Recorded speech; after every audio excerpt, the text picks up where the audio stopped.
Hey friends, what's up? Welcome back to Babylon Talmud. Today we're studying Daf Kuf Chaf Aleph, Daf 121 of Masechta Yevamos. Friends, so today we're going weiter in the sugya of identifying people, right? When can you assume that a fellow is really gestorben? Very interesting. We're going to see two Mishnayos on this. Let's jump in. So we're on Daf Kuf Chaf Aleph, second to last Daf of Masechta Yevamos. Can you imagine that, friends? Would you have ever thought that you learned all of Masechta Yevamos? It's like the hardest Masechta in Shas. This is not a joke, Masechta Yevamos. I mean, we still have two daf to go, but, friends, everyone, give yourself a pat on the back, alright? From me. Alright, says the Gemara. So says the Mishnah. Daf Kuf Chaf Aleph Amud Aleph is a Mishnah, 10 lines in, something like that. Nafal Amayim Sheish Lo Ein Sof. I'm sorry. Bein Sheish Lo Ein Sof, Bein She'ein Lo Ein Sof, Ishto Asur Zeu. So there's two kinds of bodies of water. Mayim She'ein Lo Ein Sof, such as like a sea or an ocean, right? Where the Gemara is going to define what it is. And then there's Mayim Sheish Lo Ein Sof. Water that does have an end. Gemara is going to explain what it is. The better definition is pretty straightforward, but whatever. I'll save it for the Gemara to do. So it says, the Mishnah, Nafal Amayim, Bein Sheish Lo Ein Sof, Bein She'ein Lo Ein Sof, whether it's a Mayim Sheyesh Lo Ein Sof, whether it's a Mayim She'ein Lo Ein Sof, Ishto Asura, we have to assume that we can't just assume that he's dead. And until we know for sure that he's dead, his wife cannot get remarried. Omer Reb Meir, says Reb Meir, Ma'aseh be'echad shenafal levor hagadol. Now, Reb Meir backs this up by saying, look, there was a story with a fellow who fell into some kind of a pit of water, and it's a ma'im sheyesh lo ein sof, water that has like edges, it's a pit. Ve'ola lacha shlosha yomim. And he came out after 3 days. So you see, you can't just assume that he's dead. He can even come out 3 days later. The Gemara is going to say, that seems a little crazy. Okay? Rabbi Yossi, Maisa Besuma Shior Litzvo B'Mayre, Rabbi Yossi gives an opposite account, not of the same story, but a different story, that there was a blind fellow who went to immerse in a pool of water in a cave, V'yard Moshcha Acharav, and his attendant went with him, V'shau Kadesh Teitzinavshim V'sirus Nishoseim.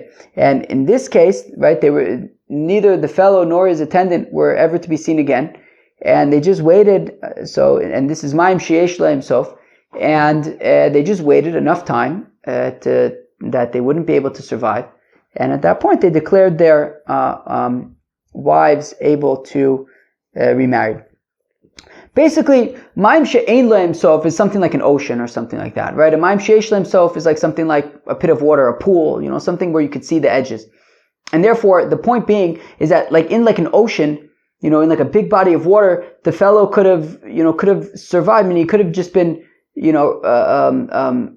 gone downstream, and in some, took him far away, and he might still be alive. You just don't know where he is. But a Mayim Sheyesh, a swimming pool or something, the assumption is that if he died, if he was alive, you would have seen him,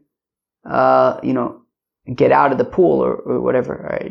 So like, for example, that dark cave, a fellow went into a cave and never came out again. The assumption is if he would have survived, they would have seen him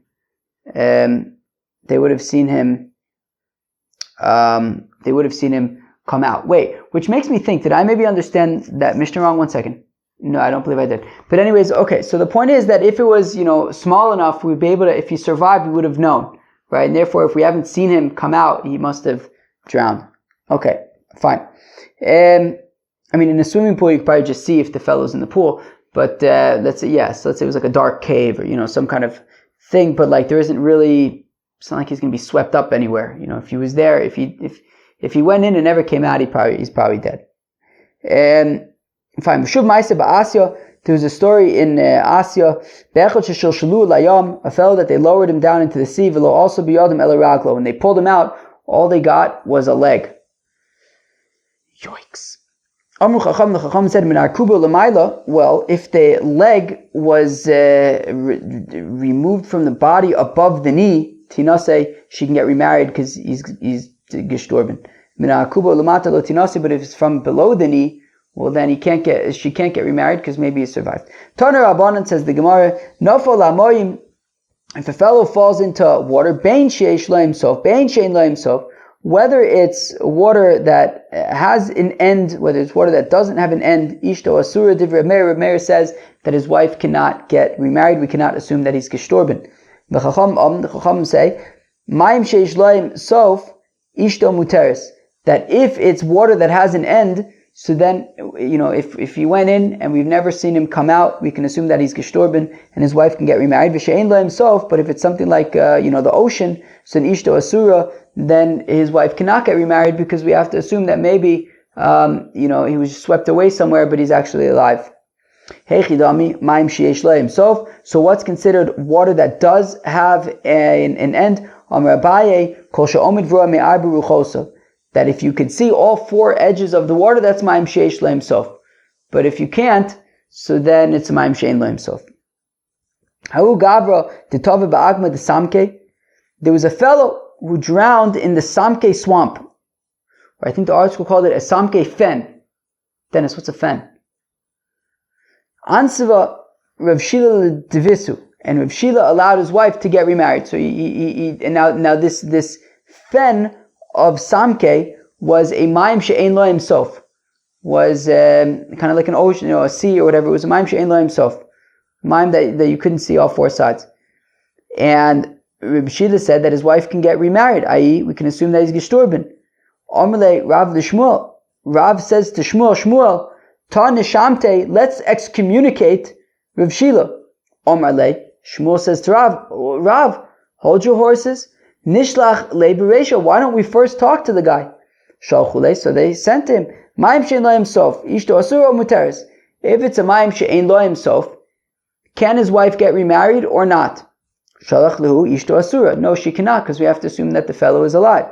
Ve'agma de samke ma'im she'ein lo himself. Ma'im she'ein lo himself. Now, is the samke fen? Is the fen of samke water that has an end or doesn't have an end? Shalach le ma'im she'ein lo himselfu. He says it's a ma'im she'ein lo himself. Well, if that's the case, if you just said that ma'im she'ein lo himself, his wife cannot get remarried, and you're saying that the fen of samke is a ma'im she'ein lo himself, well then how come you allowed his wife to get remarried? Mita ta'ina. If Shila says, look, I made a mistake. On a savi came in the kavu v'kaime k'ma'im she'esh lo himself dami. I thought that since the waters are pretty chilled, so it's like a ma'im she'esh lo himself, waters that have sides, ends, Velohi, but it's not true. Kevendika gale, emer gale ishpelu. But the truth is that I'll say that since they have, there are waves, maybe the waves taka, took him downstream, and maybe he's taka alive somewhere. So Reb Shila said that regrettably he made a mistake. Kari Shmuel ole de Rav.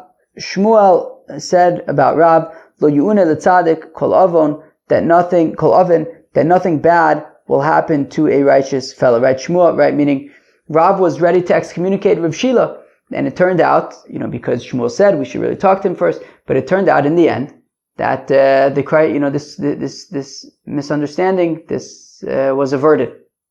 So Shmuel says, look, at the end of the day, nothing terrible happens to a righteous fellow. Kari Rav Ali de Shmuel, and Rav says to Shmuel, Uchua Barov Yoetz, that there is salvation with a Givaldige advisor. I.e., he was, acknowledging that Shmuel kind of saved the day. Omer Rebbe says, Rebbe, Maise b'shnei b'nei Adam, that there was a Maise with two fellows, Mecham and Mechmor and B'Yarden, and they were, preparing nets. They were fishing in the Jordan.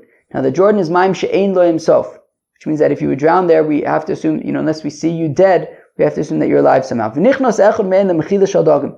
One of them went into the Jordan, and I don't know, he somehow went into some place where there are fish darting. Some scary, probably place. It's like secluded, but I guess there's a place where you could still breathe. Whatever it is, he found himself in some kind of enclosure of sorts with fish. V'shaka Chama, the son said, "V'lo ra pischa shel mechila," and he wasn't able to figure out how to get out. V'shal chaveru k'dei shetetzi nafsho, and his friend just waited enough time, and he says, "Look, I don't know where this other guy is. He's probably dead." And and he went and he told the fellow's family, look, this guy is gestorben. So the next day, this fellow wakes up in the morning in this enclosure, and the sun is out, he sees how to leave, and and he goes home and he sees that there's like a whole eulogy happening in his house for him. They assumed that he was gestorben. Says Rabbi, how amazing are the words of the rabbis, that the rabbi said that waters that do have an end, so we can assume that the fellow is gestorben, but if water that does not have an end, such as the Jordan, ishto asura, his wife is cannot get remarried because he might taka be alive, as we saw in this case. If that's the case, but then 1 second, what about ma'im sheyesh lehem sof? Shouldn't we also be concerned Shouldn't we be concerned about these fish enclosures? The same thing could happen to ma'im sheyesh lehem sof, no? But ma'im sheyesh lehem sof mechila shel dagim lo shchicha. Say meh. Water that has ends, right? You're not going to really have this mechila shel dagim. Omer Rav Ashi, says Rav Ashi, hadu omer rabbanon, that which the rabbi said, ma'im she'ein lehem sof ishto asura, that when the rabbis say, it says Rav Ashi, that when the rabbis say that ma'im she'ein lehem sof, that his wife cannot get remarried, hanimile be'inish da'alma, that's just a regular fellow. But if he was a Torah scholar who got lost in like the sea, so then his wife would be able to get remarried, because the isalik kala isle, because if he was alive, people would know about it, right? We're going to see a story with Rabbi Akiva in a minute. So, if it was Rabbi Akiva, let's say, you'd hear, wow, the great Rabbi Akiva survived drowning. It would be like in the front page of the newspapers. So therefore, Rav Ashi wants to say, look, a regular fellow in a ma'im she'ein lehem sof, so then, maybe he's alive. But if it's a Torah scholar, then you can assume that he's dead, because if he was alive, you would probably hear about it. V'loi, it's not true. Loshna inish da'alma, v'loshna tzub me'abonon. Doesn't matter if it's a regular fellow. Doesn't matter if it's a Torah scholar. Di'evet in l'chatchila lo. Look, if they got remarried, if the wife got remarried, so then Beseder, we're not going to make them get divorced. But, whether it's a Talmud Chacham, whether it's a regular person, if it's a Mechila, if it's a Ma'im She'ein Lehem Sof, so then they cannot get remarried.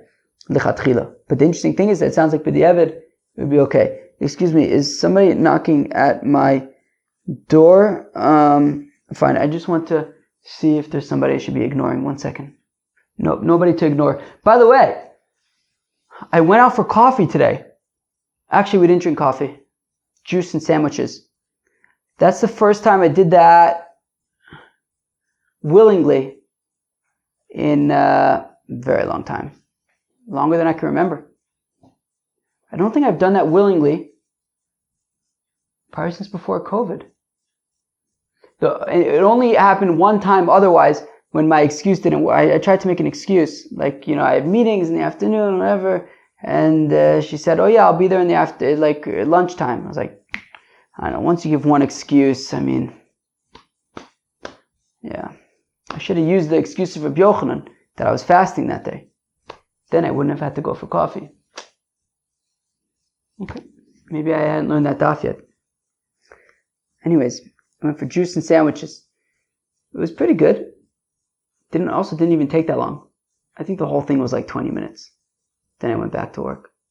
Let's go weiter. Tanya, we learn in a brisa. Amr Rabbi Gamliel says, one time I was traveling on a boat. So Rabbi Gamliel says, and he saw a different boat that was breaking up. And I was very distraught because there was a Torah scholar on that other boat. And who was that other Torah scholar? Rabbi Akiva. And then when I went back to dry land, guess who was there expounding Torah before me? Rabbi Akiva. I said to Rabbi Akiva, B'ni, my son, Mia Olcha, how'd you get saved? Omerli, he says, Dav shel Sfina Nizdamanli. There was sort of like a part from the boat, a board, a plank from the boat. I found the chogal v'gal sheba'olai, and every wave that came upon me, ne'nesi lo roshi, I sort of bowed my head towards the wave, Mikanamu Chacham, from here the Chacham said, if nudniks come on a fellow, Yinainu Larosho, that you should nod your head to the nudniks.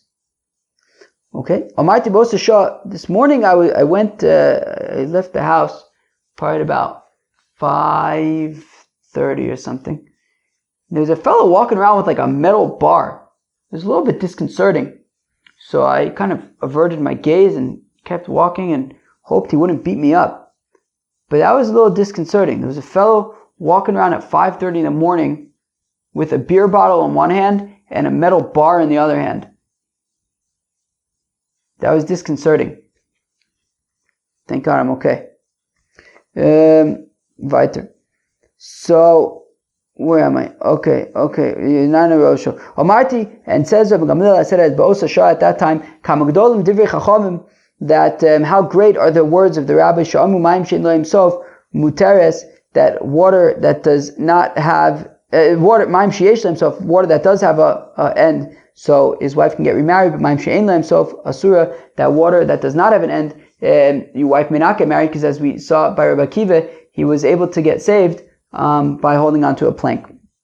Tanya Amar Rabbi Akiva says, Rabbi Akiva Pamacha Saisi Mahalik Pasvina. One time I was traveling on a boat, Va'isi Sfina Achash Mitareves Bayom, and says Rabbi Akiva that he saw another boat that was, in a shver matzav. Va'isi Mitzayel Tam Chochem Shabbat, says Rabbi Akiva that he was distraught over a Talmud Torah scholar that was on that boat. Umanu, who is that Torah scholar? Reb Meir Shalis Limdinas Kaputkaya. Says Rabbi Akiva that when he got to Kaputkaya, Bav Yoshev Adon Lefonai Ba'aloche, that Reb Meir came, was expounding halacha before me. Omarti lo, I said to him, Bni, my son, Mi'olcha, how did you get saved? Omarli, Gal tirdani lachavero, one wave just sent me to another wave, V'chavero lachavero, and then the other wave to another wave, Achi ki ani le'abosh, until it vomited me out onto the dry land. Wow. Omarti bo sashah, kamugdolim divrei chachamim, and Rabbi Akiva says, wow, how great are the words of the Rabbi Shamu Maim Sheish Lo Yimsof Ishto Muteris, that if the water has an end, so his wife can get remarried, Maim She'ein Lo Yimsof Ishto Asur, but if it's water that does not have an end, so then his wife may not get, if it's water that does not have an end, so then his wife cannot get remarried, because maybe he got vomited out. Tana Rabbanan, the rabbis taught, Nafal Guva Rayos, if a fellow falls into a lion's den, that seems schwer. We cannot assume that he's dead, because maybe the lions aren't hungry right now. But if he falls into a pit of snakes and scorpions, then all of them we can assume that he's gestorben. Even if he falls into a pit of snake and scorpions, we don't assume that he's dead, because maybe he knows how to speak snakish. Or scorpish, snakish and scorpish. Maybe he knows how to speak their language. Okay, Shema Chavru. Tanakama agav itzitzo mazkile. Tanakama says, yeah, I don't care. Speak whatever language you want. If you jump on a snake or scorpion, he might get frazzled. Tanarabanan, the Rabbi started nafal l'soch kivshon ha'esh. Fellow falls into a fiery furnace. Whew. We can assume that he's gestorben. The Yoram Alei Yain V'Shemen, if you into a hot boiling vat of oil or wine, Me'idin Olav, we can assume that he's gestorben. If he falls into a hot boiling vat of oil, we can assume that he's gestorben. Oh, that sounds really bad. Because what will happen is, if you fall into this vat of boiling oil, well, you're going to displace oil, and it's going to make the fire even stronger. That's bad. Shoyayin aim eden olav, but if it's of wine, then we cannot assume that he's gestorben necessarily, because when the wine overflows and is displaced, it will extinguish the fire, and you could survive. But they respond to Rabacha, they say, well, maybe temporarily it will sort of slow down the fire, but it'll then come back with a fury. Wow. Okay. Amr Meir, so Meir had said, that there was a Maisa with a fellow, he fell into a big pit, so it's a Maim Sheish himself, and 3 days later he emerged. he brings this as a proof to say that Mayim Sheyesh Lehem Sof, Ishto is also a sur, because this guy emerged 3 days later. You can never know what can happen. Tanya Amul Reb Meir Mazkirin Maisenisim. He said to Reb Meir, look, this was clearly a miracle. You can't bring a proof from a miracle. My Maisenisim, what's the miracle? If you can say the miracle is, well, he didn't eat or drink for 3 days. It says in Megillah Esther, right? Esther says, fast for me, don't eat or drink for 3 days. So it's possible to fast for 3 days. So no, the miracle is that he didn't sleep for 3 days. Because Rabbi Yochanan says, if a fellow makes a swear that he's not going to sleep for 3 days, Malkin also Vishan the altar, we whip him and say, go to sleep. Nudnik, Reb Meir, my timer. Now, so Reb Meir, then if it was a miracle, how come he's bringing it as a proof? Well, Amr of Kahana, Kifin al-Gav, Kifin havu. Well, there were these like arches in this pit. V'Rabbanan Deshisha. I'm sorry, and he was able to like kind of sleep on them. V'Rabbanan Deshisha avu. The rabbi said, yeah, but they were made out of marble, and you can't really lean on marble or hold on to it. Reb Meir Amalei, Reb Meir Yevshadul Masrich V'Nayim Porta. Reb Meir says, look, you could find something to hold on to it, to doze off a little bit. So it wasn't necessarily a miracle, and that's why he was able to survive. Tanu Rabbanan, the rabbis taught. There was a story with the daughter of Nechunya Chofer Shichin. In Nechunya, he would dig ditches for the people to be ola regel, they'd have water to drink. Shenafla Levor. And his daughter fell into a pit, the Vora Gadol, a big pit, and they assumed that she drowned.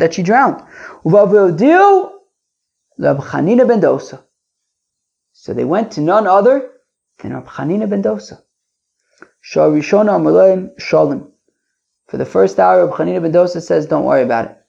Shnia Amalayim Shalom. The second hour, Rab Chanina ben Dosa says, don't worry about it. Shlishis, after 3 hours, Amalayim, Rab Chanina ben Dosa says to them, also, she's left this pit. She's fine. She's been saved. Amula Biti. So Nechunya Chofer Shichin says to his daughter, Mia Olach, who took you out of this pit? Amrlo, she said to him, Zocher shel Rechelim nizdaminli v'zokin manigo. That there was a ram there, and there was an elder escorting it, and they escorted me out of the pit. And Rashi says that ram is the Elo shel Yitzchok, and the Zokin is Avram Avinu. Amrlo, so he said to Reb Chanina ben Dosa, Noviata, you're a prophet. Amrloim, he said to them, Lo Novi Anochi, I am not a prophet. V'lo ben Novi Anochi, nor am I the son of a prophet. Elo Dover Shatzadik Misasik Bo, Yikosha Bozaro. Something, this mitzvah of digging ditches so that people have water to drink when they bring Ola Regel, that you're so busy, that you're toiling in this mitzvah. How could it be that your daughter will die in a pit of water after you toil so hard to make sure that there are pits of water for people to drink? That's how I knew that she was going to be saved. Omer Reb Abba Afapikain Meiz Beno Bat Sama, says Reb Abba, but even so, Nechunya Chofer Shichin's son died in thirst, out of thirst.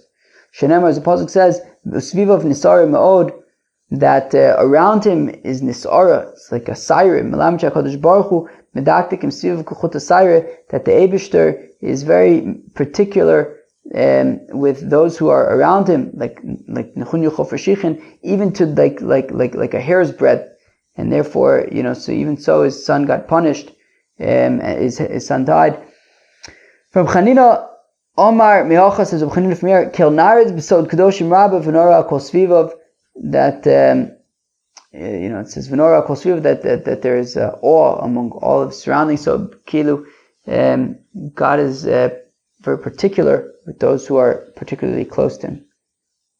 Says the Mishnah, Afilu Shama Min Anoshim Omros Meis Ish Ploni Dayo, that if you hear the women saying that a certain fellow died, well, then you can assume that he's dead, right? Meaning they weren't giving testimony that he's dead, but they were just talking, and they were saying, by the way, so and so died. All right, well, you can assume that he died. Rabbi Yehuda Omer says, Rabbi Yehuda Afilu Shama Min Atinokis Omer Marei Anu Hochen Nispod V'Lik Boris Ish Ploni.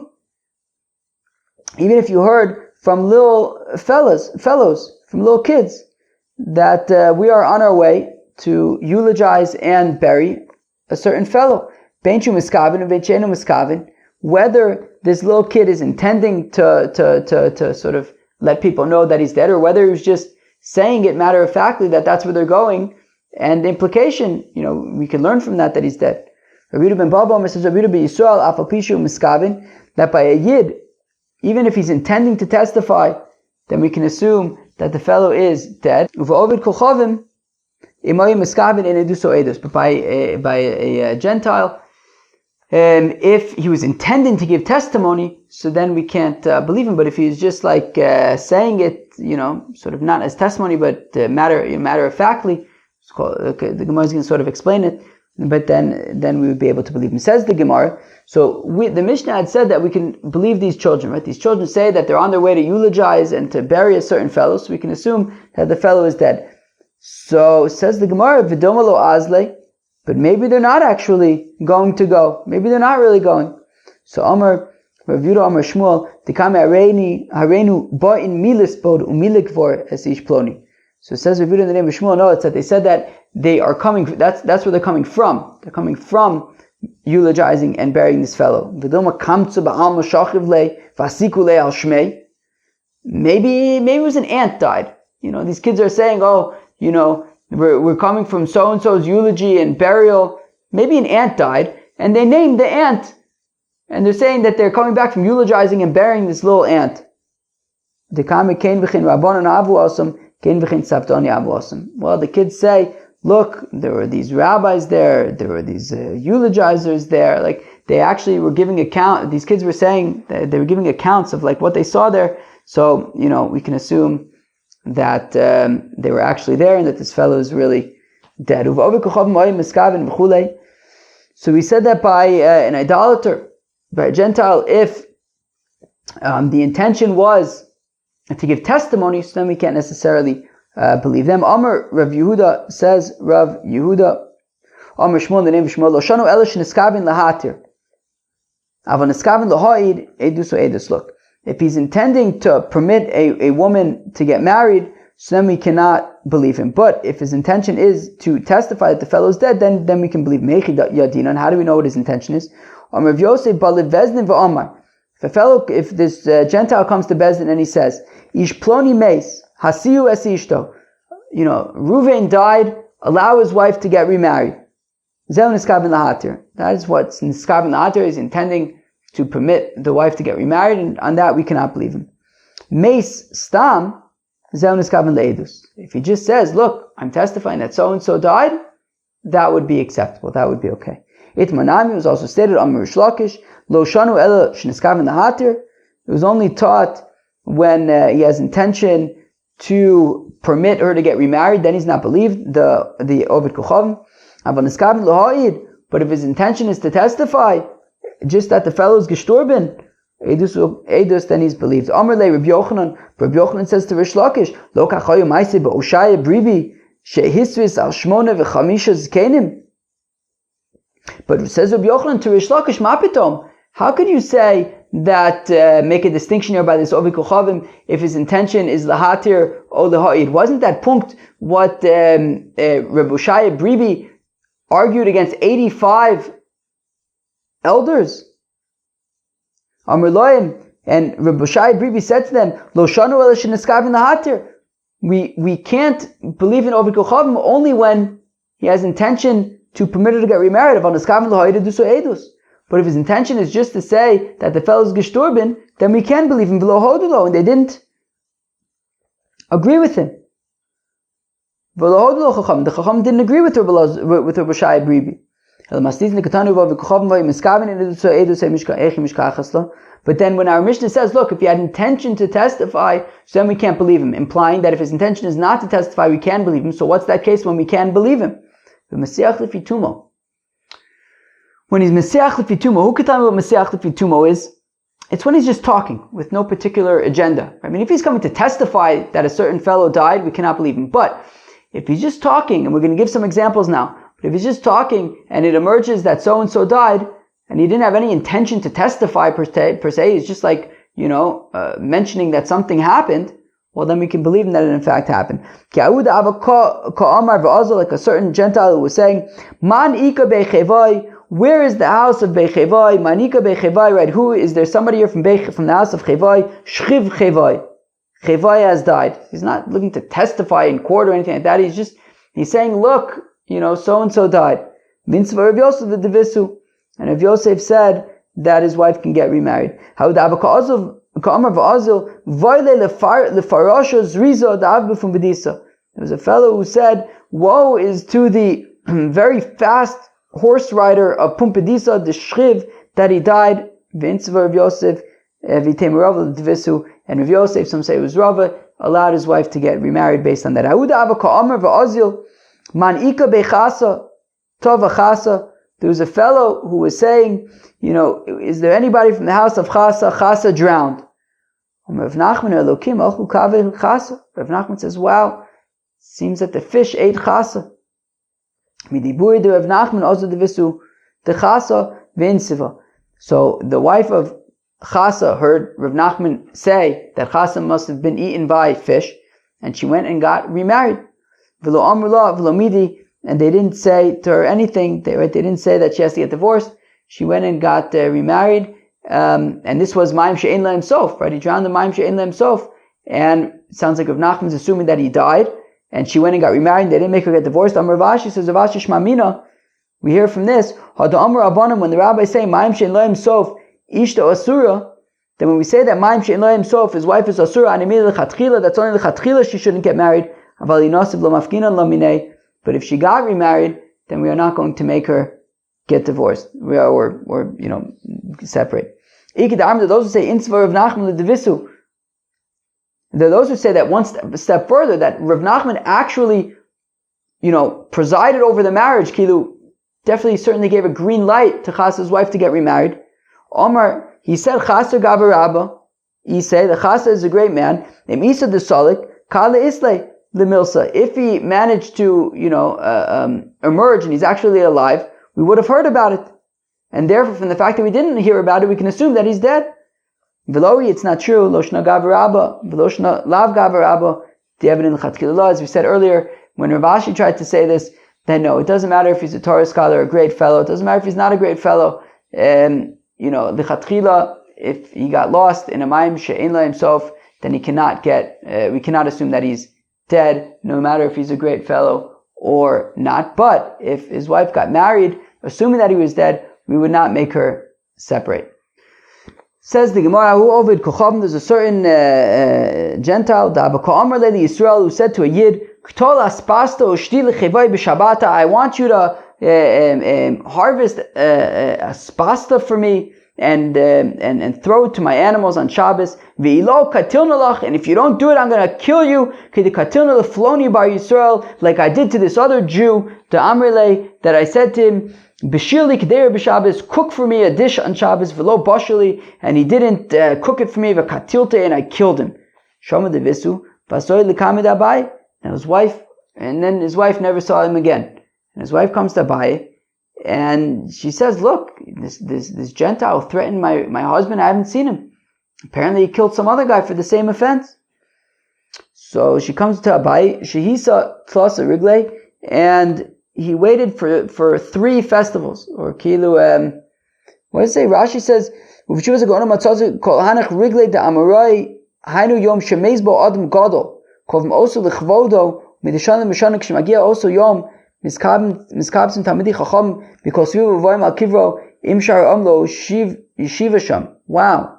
So Rashi quotes the Tshuvas Gaonim, who says that these regalim are that when a rabbi would die, they would make like a whole thing, and like all the people would come to on the yard side to the grave, and they would have like a whole yeshiva there, and the Talmidei Chacham there. So Abaye waited for 3 of these gatherings, to be able to ask people. Amrla Ravada Bar Ahava, and Ravada Bar Ahava then said to this woman, Zir l'kamid of Yosef, just go to Rav Yosef the Charv Sakina, because he's got a sharp knife. Just go ask Rav Yosef. Ozlo Kame, she went to Rav Yosef, Poshat Me'om Masnisin, and Rav Yosef answered from the following Mishnah. Oved, or Brisa, Ovid Kochavim Shahaya Mocher Peres Bashuk, that if you have a Gentile who is selling fruits in the market, for Amr Peres Talalu Shal Orlein, that these pears, these fruits are orla, they're within the first 3 years. Shal Azika Ein, they're from this place called Azika, which is very givaldic. Shal Neter Avai Ein, or they are Neter Avai Lo Amr Klum.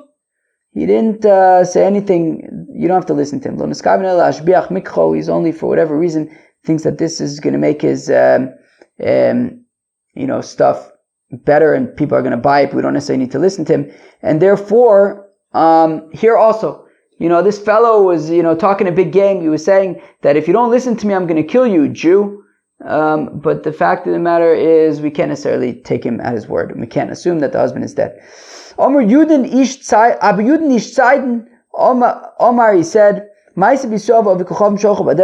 there was a Maise with a Jew and a Gentile that they were walking together, and then the Gentile came and he said,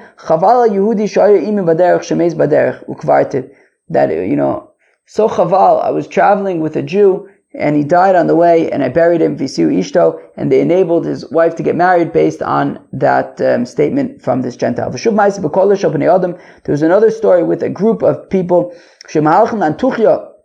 that they were walking to Antuchya,